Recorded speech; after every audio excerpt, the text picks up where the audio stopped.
지난 시간까지 엑셀을 통해서 결정계수를 구하는 것까지 한번 살펴봤습니다. 이번 시간에는 회귀 분석에 대해서 조금 더 세부적인 내용을 살펴볼게요. 교재 307페이지를 함께 보시겠습니다. 회귀 분석의 개요부터 나와 있죠. 자, 회귀 분석이라고 하면 하나 혹은 그 이상의 독립 변수들이 종속 변수에 미치는 영향을 추정할 수 있는 통계 기법이다 라고 정의를 내리고 있습니다. 변수들 사이에 인과관계를 밝히고 모형을 적합하여 관심 있는 변수를 예측하거나 추론하기 위한 분석 방법이라 되어 있죠. 그래서 우리가 이제 가장 많이 살펴보았던 내용은 광고비와 종속 변수인 매출액 간의 어떤 관계, 상관 분석 또는 회귀 분석 등을 통해서 살펴봤습니다. 독립 변수의 개수가 하나면 단순 선형 회귀 분석, 독립 변수의 개수가 2개 이상이면 다중 선형 회귀 분석이라고 하는 표현을 쓸 수가 있다는 거죠. 여기에서 이 변수라고 할 때 영향을 받는 변수는 통상 이제 y라고 표현을 하면서 동일한 의미로서 반응 변수, 종속 변수 또는 결과 변수라고 하는 같은 표현을 쓸 수가 있습니다. 반면 영향을 주는 변수는요, 설명 변수, 독립 변수 또는 예측 변수와 같이 사용을 할 수가 있다. 여기에서 우리가 이 회귀 분석을 하는 데 있어서의 어떤 가정이 필요합니다. 크게 5가지를 언급하고 있죠. 첫 번째가 선형성입니다. 자, 이 독립 변수와 종속 변수 간의 관계가 서로 선형해야 된다는 거죠. 즉, 직선에 의해서 일정 설명을 할 수 있는 관계로 우리가 표현을 할 수가 있어야 된다는 것입니다. 두 번째는 등분산성입니다.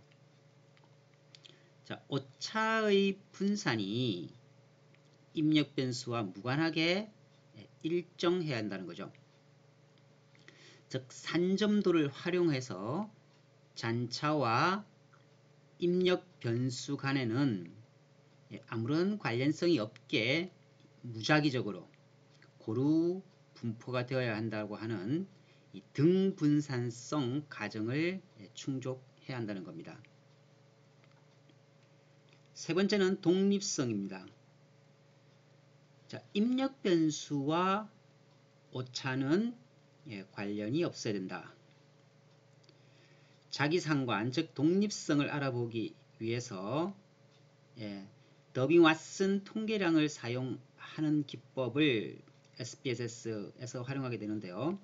주로 C 계열 데이터에서 많이 활용이 되고 있습니다. 네 번째가 비상관성이죠. 오차들끼리 또한 어떤 일정 상관성이 없어야 된다라고 하는 내용입니다. 끝으로 이제 가장 중요한 것 중에 하나가 바로 이 정상성, 다른 말로요, 정규성입니다.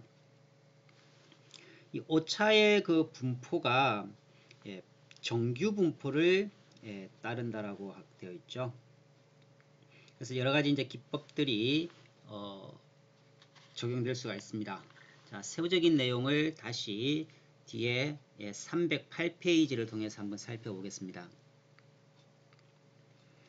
자, 이 선형성이라고 하는 것, 즉 선형 회귀 모형에서는 그 그림과 같이 x와 y의 어떤 직선, 즉 선형적인 이런 관계에 우리가 가장 회귀 분석에서 중요하게 언급되어야 되는 내용입니다. 등분산성을 한번 보시겠어요? 그림으로 보셔도 고르게 이렇게 분포되어 있죠. 그와 같은 형태를 충족시켜 줘야 된다라고 하는 겁니다. 자, 뭐 그 마지막 이쪽 그림을 보시면 뭐 등분산성을 만족하지 못하는 경우는 여러 가지 다양한 형태를 띠고 있죠. 그럴 경우는 우리가 이 회귀분석이라고 하는 것을 적용시킬 수가 없다라고 하는 겁니다. 자, 그 다음에 309페이지 보시면 정규성에 관한 내용이 나와 있죠. 자, 이 Q플롯이라고 하는 것으로 실제 출력을 해보면요, 이런 형태를 띠게 됩니다. 즉, 선형성 또는 등분산성을 충족시켰을 때 그 선형 회귀식의 산점도가 이렇게 밀집되어 있죠. 자, 오른쪽 그림과 같이 잔차가 대각 방향의 직선의 형태를 지니고 있으며 이 잔차는 정규분포, 즉 종 모양의 그러한 형태를 띠게 됩니다. 자, 다음은 이제 가정에 대한 검증이라고 해서요, 단순 선형 회귀 분석과 다중 선형 회귀 분석이 있죠. 앞서 언급된 그러한 여러 회귀 분석의 그 과정에 대해서 충족을 어느 정도 시켜주고 있는가를 여러 통계 데이터를 통해서 이제 확인을 할 수 있게 됩니다. 먼저 이 단순 선형 회귀 분석에 대한 형태가 나와 있죠. y는 베타 0 플러스 뭐 베타 i xi, 좀 뭐 어렵게 표현이 되어 있습니다만 우리가 쉽게 표현하는 방법은요, 그냥 y는 이렇게 하면 되죠. y는 통상 이제 그 b 뭐 플러스 a x1 ax1, 또 뭐 뒤에 더 있을 수도 있죠. 뭐 플러스 그리고 마이너스도 나올 수 있죠. 같은 경우는 뭐 cx2라고 표현할까요? 이런 식으로 cx2 이렇게 쭉 계속 나갈 수 있다는 겁니다. 독립변수의 개수에 따라서 우리가 이런 식으로 y 절편을 먼저 표현을 해주고요. 그 다음에 독립변수가 한 개인 경우, 또 독립변수가 뭐 2개, 3개까지, 4개까지 계속 갈 수 있겠죠. 그래서 우리가 이거를 이제 다중 회귀분석이라고 표현을 한다라고 하는 겁니다. 그래서 309페이지 그 그림을 한번 보시면은요, 자, 독립변수와 종속변수 간의 어떤 그 회귀 시기 직선으로 표시가 되어 있죠. 근데 이 i, 즉 이 선형 회귀식으로 표현을 해줄 수 없는 좀 떨어져 있는 게 있죠, 그죠? 오차항이라고 표현되어 있죠. 이런 것들은 설명을 이 회귀식으로서는 설명을 할 수 없다라고 하는 것을 의미를 합니다. 자, 다음은 310페이지 계속 이어서 살펴볼게요. 자, 회귀분석에서의 검토 사항이 나와 있습니다. 회귀 개수들이 유의미한가, 즉 통계적으로 유의미한가의 개념입니다. 해당 개수의 t 통계량의 p값, 즉 가설이 틀릴 확률이랬죠. 이런 p값이 95% 신뢰 수준을 통상적으로 우리가 많이 활용하기 때문에 p값이 0.05보다 작아야 되죠. 작으면 해당 회귀 개수가 통계적으로 유의하다고 볼 수 있다. 자, 이 통계에 관한 내용은 상당히 여러분들이 어려워하실 수가 있습니다. 하지만 계속해서 이렇게 반복적으로 동일한 용어들을 활용해 가면서 설명을 계속하니까요, 잘 따라오시기 바랍니다. 두 번째, 모형이 얼마나 설명력을 갖는가, 바로 결정계수를 우리가 수작업으로 엑셀을 통해서 쭉 한번 구해봤었죠. 이 결정계수 R² 값을 확인해야 된다라고 하는 거죠. 결정계수는 R의 제곱승입니다. 즉 R은 마이너스 1에서 1 사이에 분포가 되죠. 즉 이러한 마이너스 1 또는 1, 이 사이에 분포가 되기 때문에 제곱승을 해버리면요, R² 값은 항상 0과 1 사이의 값을 가지게 된다는 거죠. 따라서 이 R이 음수이든 기울기가 양수이든 상관없이 1에 가까우면 가까울수록, 즉 모형 적합도가 커진다라고 하는 겁니다. 앞서 언급된 이 5차 항에 있어서 실제로 설명을 못하는 이렇게 이 직선으로 설명하지 못하는 막 떨어져 있는 경우가 있죠. 자, 이러한 것들을 이 직선으로 충분히 설명을 할 수 있는 영역은 바로 직선 위에 있는 경우죠. 즉, 이 x와 y, 예를 들어서 뭐 키가 이 정도의 키일 때는 이 정도의 몸무게 나온다. 뭐 이런 식으로 그죠? 예, 이런 식으로 할 수 있겠죠. 즉 광고비가 이만큼 투입했을 때는 매출액은 이만큼 될 것이다. 라고 이 직선으로 모든 것을 설명해 줄 수 있을 때는 R 스퀘어 값이 얼마 하겠습니까? 맥시멈 1입니다. 그러면은 이 회기식은 아주 적합도가 높은 거죠. 모든 것을 다 설명해 줄 수 있기 때문에. 그렇지 못한 이렇게 산점도가 이렇게 막 떨어질 수 있죠. 그죠? 그래서 높은 값을 가질수록 추정된 회기식, 즉 이 회기식은 설명력이 높다. 세 번째, 모형이 데이터를 잘 적합하고 있는가? 잔차를 그래프로 그리고 회기 진단, 즉 여기서 뭐 y는 뭐 이 값을 2라고 할까요? 그러면은 뭐 2 뭐 플러스 기울기가 1이라면은 x1 이렇게 되겠죠.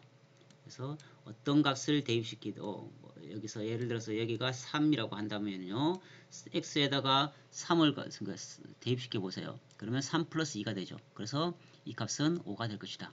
이런 식으로 충분히 어떤 우리가 미래를 예측하는 것에 활용할 수가 있다라고 하는 겁니다.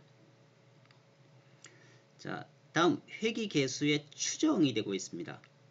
자, 최소제곱법, 최소 자승법이 나와 있죠. 측정값을 기초로 하여 적당한 제곱합을 가지고 그것을 최소로 하는 값을 구해서 측정 결과를 처리하는 방법으로서 잔차 제곱이 가장 작은 선을 구하는 것을 뜻한다. 좀 다소 어렵게 되어 있습니다만 결론은요. 이 회기식을 통해서 여러분들이 결정계수 구하는 과정까지의 일련의 과정을 지금 수식으로 그냥 표현을 해 두었을 뿐입니다. 그래서 너무 어렵게만 생각하지는 마시고요. 앞으로도 몇 번 반복해서 계속 적용이 될 테니까 조금씩 확인해 나가도록 하겠습니다. 자, 다음은 이 회기 분석에 관련된 내용 중에 312페이지 한번 볼게요. 자, 결정계수가 나와 있죠. 자, 이 결정계수는 우리가 이제 앞서 R의 제곱승으로서 1에 가까울수록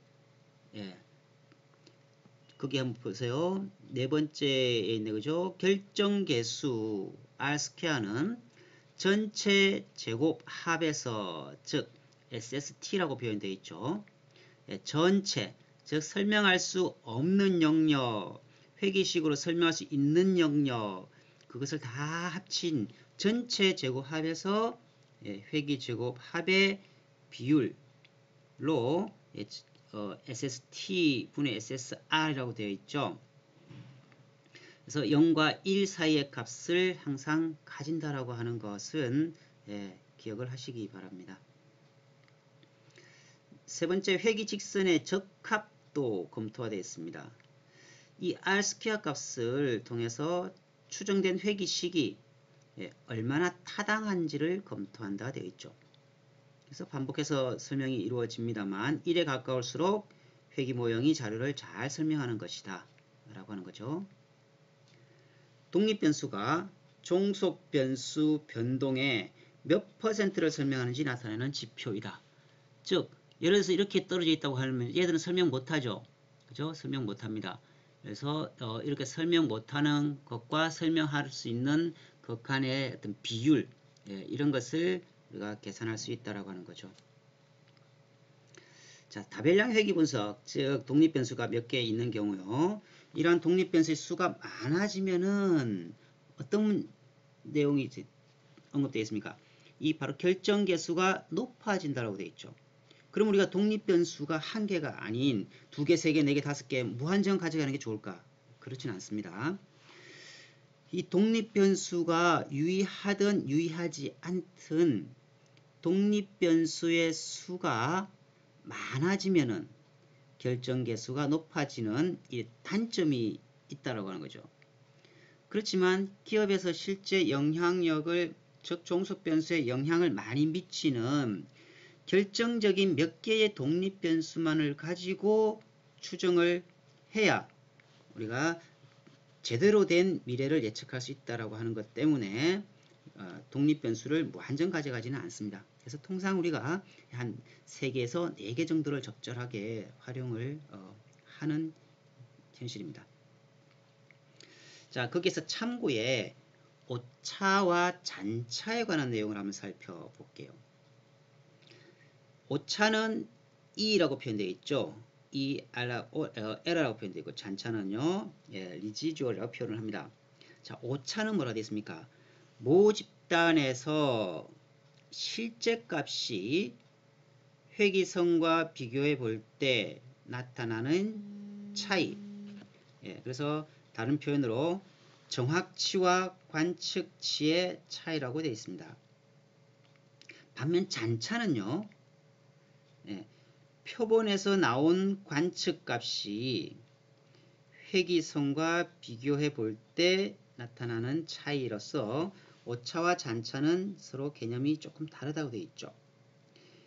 일반적인 회기 모형에서 이 오차항은 측정할 수 없는 영역이 없기 때문에 잔차를 오차항의 관측값으로 해석해 가지고 오차항에 대한 가정들의 어떤 성립 여부를 조사하는 방법을 취하게 되어 있습니다. 따라서 오차라고 할 때는 모집단을 중심으로 실제 관측치와 실제 모집단의 그 실제값과 회기선이 설명하지 못하는 영역은 오차라고 표현해 주고요. 잔차는요, 표본이죠. 표본에서 나온 그 관측값이 그 회기선과 비교했을 때의 그 차이점이 있을 수 있죠. 그것은 우리가 잔차라고 해서 서로 구분해서 사용한다라고 하는 것을 이해를 하시기 바랍니다. 다음 313페이지 한번 보시면요. 자, 이 다중선형 회귀 분석은 단순 선형 회귀 분석은 y는 뭐 b 플러스 ax로 단순하게 끝낼 수 있지만 다중 회귀 분석은요, y는 뭐 계속 나갈 수 있죠. x1, x2, x3 쭉 나갈 수 있습니다. 즉 독립변수의 개수에 따라서 다중 회귀식은 조금 더 길어지겠죠. 여기서 이제 우리가 모형의 어떤 통계적 유의성을 판단할 때는 F 통계량을 확인한다 되어 있습니다. 여러분들이 이미 엑셀의 그 결과표를 가지고 충분히 한번 보셨겠지만 그게 표에 요약된 걸 한번 보세요. 회기, 오차, 합, 즉 SST는 SSR과 오차값, 즉 모집단에서 실제 관측치와의 차이점인 SSE를 합친 것이다 라고 하는 개념을 가지고 계시면 좋겠고요. 그 다음에 오른쪽에 있는 F 통계량의 값을 가지고 우리가 P 값과 동시에 비교를 해서 0.05 이하일 때 통계적으로 유의하다라고 하는 결론을 내린다고 하는 것 이해하시기 바라고요. 자, 그 다음에 회귀 개수의 유의성 부분에 있어서는 우리가 여기서는 표시가 안 되어 있습니다만 T 통계량을 통해서 구분을 하죠. 즉 95% 신뢰 수준에서 T 값은요 1.960 이상이었죠. 1.960 이상이면서 더불어서 F 값과 비교한 P 값이 0.05 이하 두 개를 다 충족시키게 되어 있습니다. 즉 P 값이 0.05보다 작아야 된다 했으니까요. P 값이 0.05보다 작아지면은요. T 값은 자연히 1.960보다 높게 나와지게 되어 있습니다. 그래서 동시에 비교를 한다. 모형의 설명력은 R 스퀘어 값으로 한다라고 몇 번 언급이 되었죠. 자, 그 다음에 데이터의 가정, 선형성, 독립성, 등분산성, 비상관성, 정상성, 즉 정규성 등을 충족시켰어야 됐죠. 자, 끝으로 이제 여러분들이 다중공선성이라고 하는 개념을 정확하게 이해를 하셔야 됩니다. 자, 다중공선성에 대한 책에 언급된 내용부터 살펴보고 넘어갈까요? 다중회귀 분석에서 설명 변수들 사이에 선형관계가 존재하면 회귀계수의 정확한 추정이 곤란하다 되어 있습니다. 자, 이 다중공선성을 쉽게 표현하면 이럴 거죠. 자, 독립변수가 만약에 3개라고 합시다. 독립변수가 1개, 독립변수, 또 다른 독립변수 2개 있을 수 있고요. 자, 또 다른 독립변수가 이렇게 있다고 합시다. 그러면 여기에 공통으로 겹치는 영역이 나올 수가 있죠. 이게 크면 클수록요, 다중공선성이 높다라고 표현을 합니다. 그러면 여러분 참고로 A라고 하는 독립변수, B라고 하는 독립변수, C라고 하는 독립변수가 있다고 했을 때에 서로 똑같은 겹치는 영역이 작아야 됩니다. 그러면 통계적으로 이 기준치가 무엇일까? 에 대한 다중공선성 검사 방법에 대한 내용이 314페이지에 언급되어 있습니다. 대표적인 것이 바로 분산 팽창 요인이라고 하는 VIF 값을 구하게 됩니다. VIF 값은요, SPSS라고 하는 통계 툴에 그냥 클릭 한번 해주면 알아서 계산을 다 해줘요. 뭐 복잡한 계산식이 있습니다만 그것까지 우리가 알 필요는 없고요. 자, 4보다 크면 다중공선성이 존재한다 볼 수가 있으며, 그렇지만 이 VIF 값이 10보다 크면은 심각한 문제가 있는 것으로 해석하기 때문에, 즉 10 이하이면 된다는 뜻입니다. VIF의 값이 얼마요? VIF 즉 분산 팽창 이 요인의 값이 10 이하면은 된다라고 하는 거죠. 결과적으로요. 그죠? 그래서 4 이상이면은 다중공선성이 즉 존재한다. 대신에 10 이하면은 통계적으로 상관이 없다라고 하는 게 결론이겠죠. 자, 그 다음에 회귀분석의 종류가 몇 가지 나와 있습니다. 단순이면 1개죠. 다중이면 2개 이상이죠. 그 다음에 로지스틱 분석, 뭐 다항회귀, 곡선회귀, 비선회귀 여러 가지 방법들이 있다라고 하는 정도만 이해하시고요. 그 다음에 이제 회귀 분석의 사례에서 R 프로그램을 통해서 이제 회귀 분석을 우리가 실시할 수도 있습니다. 간단한 거는 그냥 엑셀로도 가능해요. 그 다음에 SPSS라고 하는 툴을 써도 돼요. 그렇지만 우리가 이제 이 빅데이터를 다룰 때에는 R이라고 하는 것을 통해서만 가능합니다.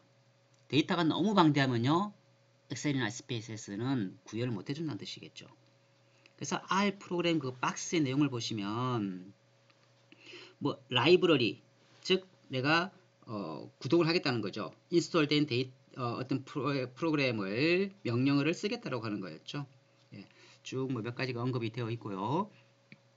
우리가 여기서 중요한 것은 315페이지에 나와 있는 결과 및 해석입니다. 적어도 이 결과의 표를 보고 이게 통계적으로 유의한지 아닌지 구분은 반드시 하셔야 돼요. 그래서 여러 가지 언급이 쭉 되어 있습니다만, 자, 아래에서 두 번째 한번 보세요. 보시면 significant 쭉 설명이 되어 있어요. 코드가 별 3개, 별 2개, 별 1개라고 표시되어 있죠. 그 의미가 별 1개가 0.05, 즉 P값이 0.05를 기준으로 유의한지를 평가했다는 뜻입니다. 그래서 거기에 결과표를 보시면 몇 개입니까? 별이 2개, 3개로 구분되어 있죠. 즉 별 2개는요 0.01, 즉 99% 신뢰 수준에서 유의하다는 뜻입니다. 별 1개는 안 나와 있습니다만 별 3개도 나와 있죠. 별 3개는요 99.9%에서 통계적으로 유의하다. 그러니까 매우 유의하다는 거죠. 즉 그 의미는요 똑같은 통계 분석을 했을 때에 99.9번을 반복해도 똑같은 결과가 나오는 뜻이에요. 95라고 하는 것은요 95% 신뢰 수준이라고 하는 것은요 동일한 방법으로 통계 분석을 했을 때 100번을 기준으로 했을 때 99번은요 같은 유의성의 결과값이 나온다는 뜻입니다. 여기서 중요한 것은 그 별표되어 있는 estimate 값을 보세요. 자, estimate 값, t 값, 그 다음에 뭡니까? p 값 등이 표시가 되어 있는 건데요. 자, intercept, 즉 y절편입니다. y절편이 거기서 얼마나 표시되어 있어요? 마이너스 51.79 뭐 쭉 되어 있죠. 그게 절편을 의미하는 거예요. y절편이요. 그 다음에 밑에 뭐 엔진 사이즈라고 되어 있죠. 4.3 얼마 되어 있습니다. 그 다음에 ppm이 뭐 0.007, 그 다음에 웨이가 0.007 이런 식으로 되어 있습니다. 이것을 가지고 우리가 무엇을 평가할 수 있느냐면은 회기식을 추정할 수 있었어야 돼요. 자, 그래서 y는 어떻게 된다? y는 자 보세요. y는 제일 먼저 estimate의 intercept, 즉 마이너스 51이죠. 편의상 소요점 생략하겠습니다. 마이너스 51 먼저 기록을 해주고요. 그 다음에 엔진 사이즈가 뭡니까? 4.3이죠. 플러스 앞에가 부호가 플러스죠. 그러면 플러스 4 편의상 엔진 사이즈 가지 말고요. 그냥 x1이라 표현하다는 거죠. 독립변수 x1. 그 다음에 뭐가 있습니까? RPM이 있죠. 회전 속도겠죠. RPM이 예를 들어서 뭐 0. 얼마입니까? 뭐 007입니까? 0.007. 그럼 여기는 뭐라고 표현해야 되겠어요? X2라고 하면 되겠죠. X2. 그 다음에 웨이는요. 역시 0.007 뭐 이런 식으로 쭉 기록할 수가 있겠죠. 자, 이런 식으로 우리가 회기식을 도출할 수 있다라고 하는 것을 꼭 기억을 하시기 바랍니다. 이어서 316페이지 한번 볼게요. 조금 더 눈에 쉽게 들어오는 결과 값을 보고 우리가 분석을 해볼게요. 거기 보시면 림프절이 뭐 전립선암에 대해서 양성인지 여부를 예측하는 데이터, 뭐 의료 데이터가 있었겠죠. 이것을 가지고 우리가 R 프로그램의 회귀 분석을 했을 때 어떤 결과가 나왔는가를 한번 보십니다. 거기 보시면 환자의 연령이라든가 뭐 스테이지 질병 단계, 그 다음에 뭐 종양의 등급, 그 다음에 엑스레이 결과, 또 에시드까지 뭐 인산염 값이라 되어 있네, 그죠? 이것을 가지고 데이터를 기준으로 R 회귀 분석을 돌렸을 때 밑에와 같이 결과 딱 표가 도출이 되었죠. 제일 먼저 뭘 보신다? 보세요. 자, 인터셉트가 나와 있죠. 마이너스 3.0이라 되어 있습니다. 자, 이게 통계적으로 유의할까는 별표를 본다 했죠. 옆에 보시면 별표 3개죠. 별표 3개 의미가 뭡니까? 0.001.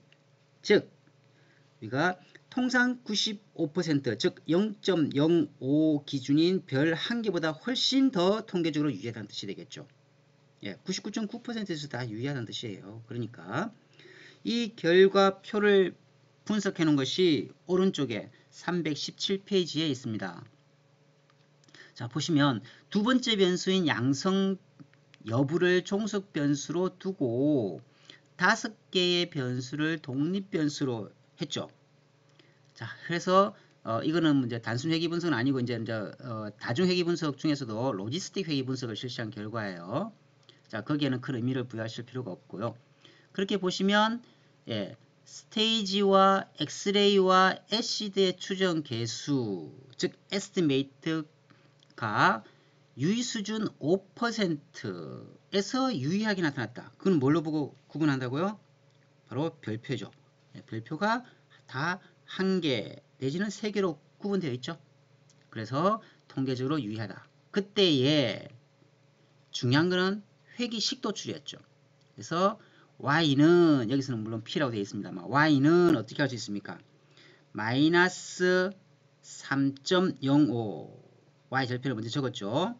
플러스 1.65 스테이지죠. 우리는 평이상 그냥 x1이라고 표현했었던 거죠.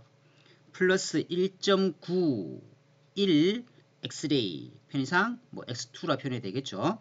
그 다음에 1.64 에시드 그거는 뭐 x3와 같은 선형식 즉 회기식이 도출 가능하다라고 하는 것을 여러분들이 이해를 하시면 되겠습니다.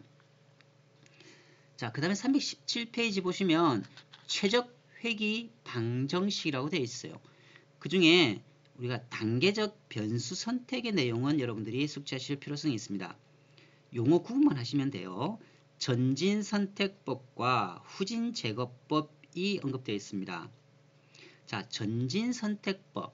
절편만 있는 상수 모형으로부터 시작해 중요하다고 생각되는 설명 변수로부터 차례로 모형에 추가한다. 즉, 여기서는 마이너스 3.05죠. 그래서 y는 어떻게 회기식이 도출됐습니까? 마이너스 3. 예를 들어서 0. 자, 이 절편의 값을 기준으로 꼭 필요하다고 생각되는 것. 예를 들어서 기준은 이제 연구자가 정하기 나름입니다만 가장 중요한 것이 경험치로 볼 때 뭐 엑스레이가 제일 중요하다라고 하면은요. 엑스레이 1.9죠. 1.9 엑스레이를 뭐 x2라 표현할까요? x2 이렇게만 회기식을 나는 활용하겠다라고 할 수 있다는 뜻이죠. 다중공선성이 높아지면은 회기 이 x2, x3 많을수록 다중 결정 개수는 높아지지만 이 회기식이 설명할 수 있는 총 SST는요 그만큼 줄어들 수밖에 없으니까요. 적절한 연구자가 꼭 필요하다 하는 것만 선택해서 할 수 있다는 거죠. 이와 반대로 후진 제거법은 뭐라 되어 있습니까? 독립변수 후보 모두를 포함한 모형에서 출발해서 가장 적은 영향을 주는 변수부터 하나씩 제거하는 방법으로 되어 있었죠. 그래서 뭐 x1 쭉 되어 있죠. x3, x4 되어 있습니다. 아, 나는 얘들은 별 중요하다고 생각 안 해. 그럼 얘들은 빼고 할 수 있죠. 그죠? 이렇게 하는 방법은 후진 제거법이라고 표현을 한다는 겁니다.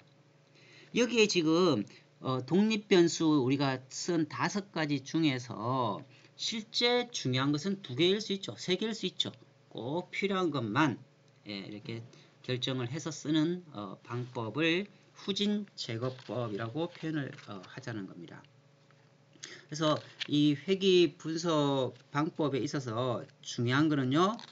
회기식을 어떻게 표현할 것인가를 그것이 R이 되었던 또는 엑셀이 되었던 보고 우리가 회기식을 이런 식으로 도출할 수 있어야 되는 것이 중요합니다.